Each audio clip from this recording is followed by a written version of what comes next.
안녕하세요. 켄입니다. 부사의 개념에 대해서 얘기를 약간 해볼까 해요. 숙제를 받았는데 이런 문장이 나왔어요. Go to somewhere.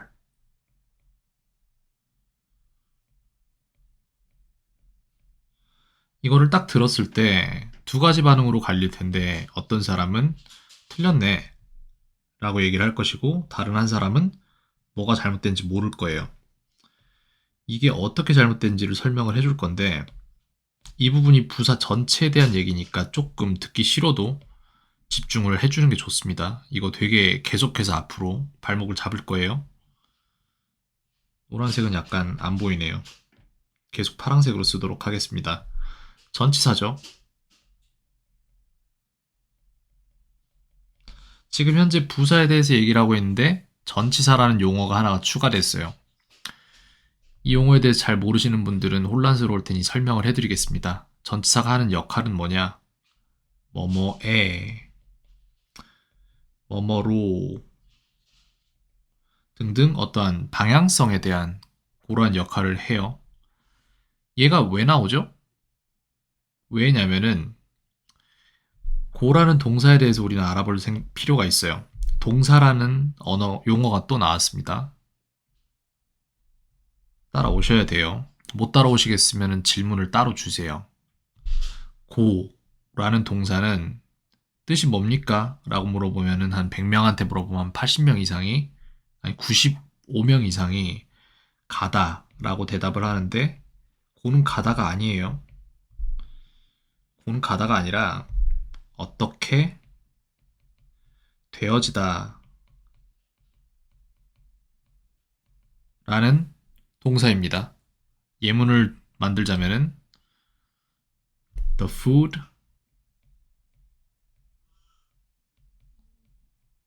went bad. 그 음식은 상했다 라는 말이 되는 거예요. 주어인 the food가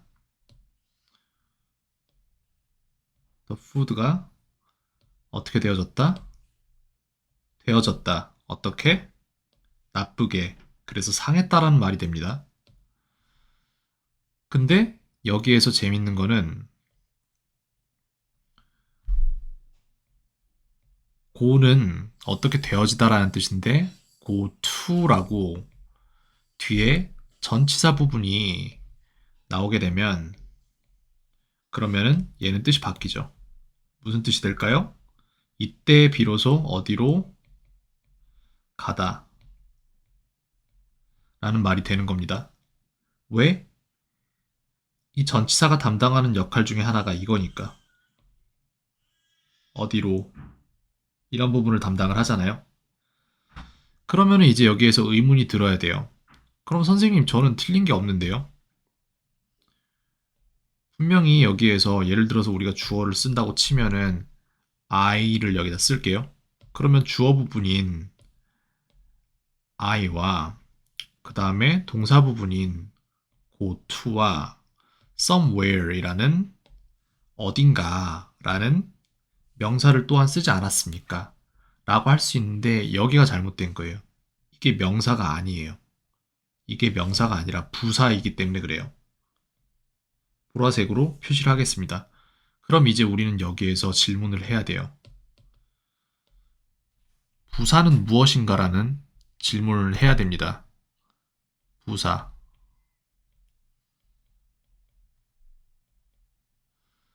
부사라는 것은 명사는 어떠한 이름을 가진 녀석들에 대한 얘기이고 형용사는 그 명사를 꾸며준다라는 말도 잘 모르겠죠. 굉장히 애매한 말입니다. 명사에 대한 설명을 추가해주는 역할을 하는 거예요. pretty girl 이렇게 하면 예쁜 소녀 이렇게 되는 거잖아요. 그 역할을 하는 게 형용사이고 그 다음 동사의 역할은 명사가 무엇을 하는지 동작에 대한 설명이 동사의 역할이죠. 그럼 부사의 역할은 뭐냐? 얘는 뭘 하냐? 동사를 꾸미거나 형용사를 꾸미거나 아니면 문장 전체를 꾸미거나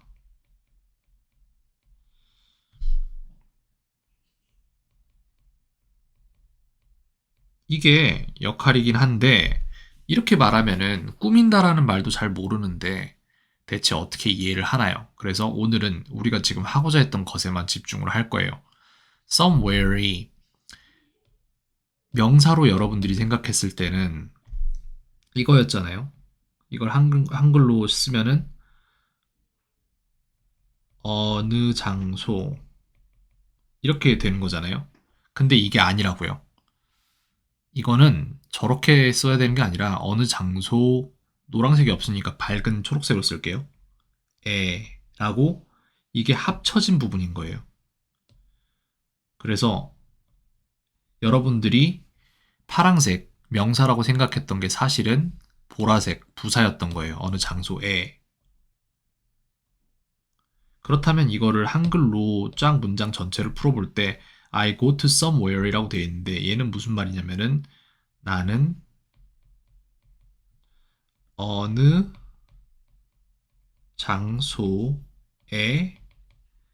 간다 라는 말을 하고 싶었던 거잖아요. 근데 문제는 뭐냐면은 여기에 to라는 전치사 부분이 플러스가 된 거예요. 그럼 결과적으로 저 전치사 부분이 한 번 더 나온다는 얘기잖아요, 말이. 이렇게 된 거라고요. 나는 어느 장소에 간다 라는 말이 됐어요. 근데 이거를 영어를 그대로 한국어에다가 대치시켜서 집어넣을 수 있는 부분은 아니에요. 하지만 그래도 설명을 돕기 위해서 이렇게 쓴 겁니다. 즉, 똑같은 말을 두 번 하는 상황이 발생을 한다는 거예요. 이런 같은 예가 뭐가 있냐? where로 끝나는 모든 부사가 다 그렇고요. 그 다음에 대표적인 예로 here 부사니까 보라색으로 쓰겠습니다. here, there, home, downtown. 대표적이라기보단 약간 예외적인 예들을 말해주는 거예요. 얘네들이 무슨 뜻인지를 우리가 말을 해줄 건데 먼저 here 뜻이 뭘 것 같아요? 여러분들은 여기라고 얘기를 할 거예요. 그죠? 근데 뜻이 여기가 아니에요. 여기에 내지는 여기로 라는 뜻을 갖습니다. there는 뭐예요 그러면은? 거기라고 할 거죠. 근데 거기가 아니에요. 거기에 내지는 거기로 더 높은 확률로 거기로라고 해석이 될 테니 그렇게 적겠습니다. home은 뭐예요 그러면은? 집으로가 될 수도 있고 집에가 될 수도 있어요.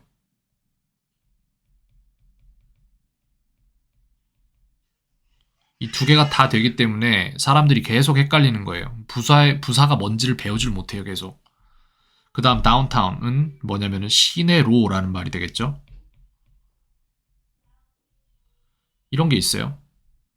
뭐 upstairs이나 뭐 everywhere, here and there, somewhere 뭐 이런 거 정말 많아요. 너무 많은데 그 전체를 아우르는 개념이 뭔지를 일단 박스를 만들고 있는 거예요. 그 박스에 나중에 뭘 담을지는 여러분들의 몫이지만 자 그러면은 여기 이제 얘기를 해볼게요. 예를 들어 이런 문장을 만들죠. come here 이렇게 말하면 뜻이 어떻게 되냐면 여기로 와라 라는 말이 됩니다.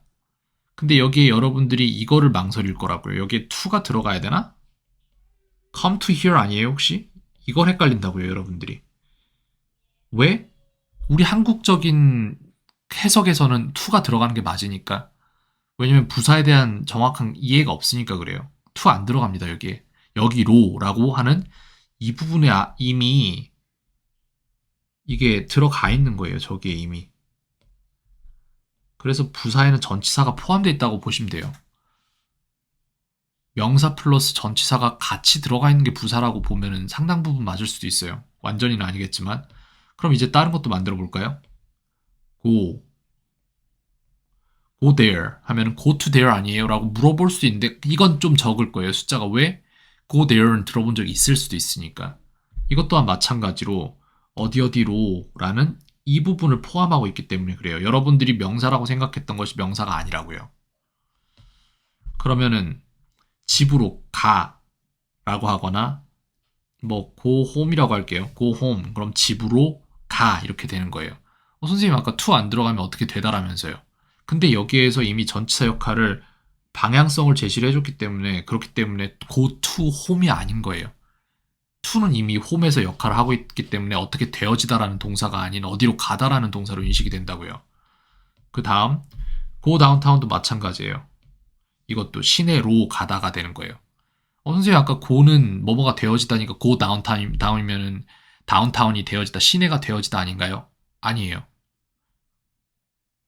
여기에서 부사적으로 다운타운에서 뭐뭐로라는 방향성 제시가 있기 때문에 이것 또한 어디로 가다라고 인식이 되는 거예요. 영어랑 한글이랑 완전히 일치되는 언어가 아닌 게 아닌 그 정도가 아니라 완벽히 다른 언어예요. 세상에 두 개의 언어를 다 갖다 비교를 해봤을 때 무엇이 다른 것과 얼마나 다른가를 판단했을 때 아마 영어랑 한국어가 가장 다를 수도 있어요, 진짜로. 완전 반대편에 서 있는 언어예요. 어순 자체도 그렇고, 모든 것들이 그렇습니다. 그렇기 때문에 한글이랑 영어랑 단어 대 단어 치환으로 설명을 해주는 것 자체가 우스운 일이긴 한데, 그럼에도 불구하고 이 방법이 가장 빠르다고 생각을 했습니다. 그래서 여러분들이 지금까지 부사에 대한 이해가 없었다면 이 영상을 보고 조금 이해를 하시는 게 좋아요. 이거를 이해를 해놔야 나중에 내가 이거는 부사가 들어가야 되기 때문에 부사를 여기다 넣겠습니다라고 했을 때 이해를 할 수 있는 거예요. 그리고 이 부사에 대한 이해가 없으면 나중에 다른 데서 수업을 들어도 어디에서 수업을 들어도 용어적인 부분에서 다 막힐 거예요. 지금 이 영상이 지금 10분 넘어가는 영상인데 10 한 2분 정도 될 것 같습니다. 여러분들 이거 보는 동안 지루하고 선택적으로 집중할 수 없고 그럴 거예요. 근데 지금 그런 행동으로 이거를 안 보고 이해를 못하면은 그게 결국 여러분 발목을 잡아요. 할 거면 하고 안 할 거면 아예 안 해야 돼요. 애매한 게 제일 위험합니다. 캔이었습니다. 오늘 하루도 평온하세요.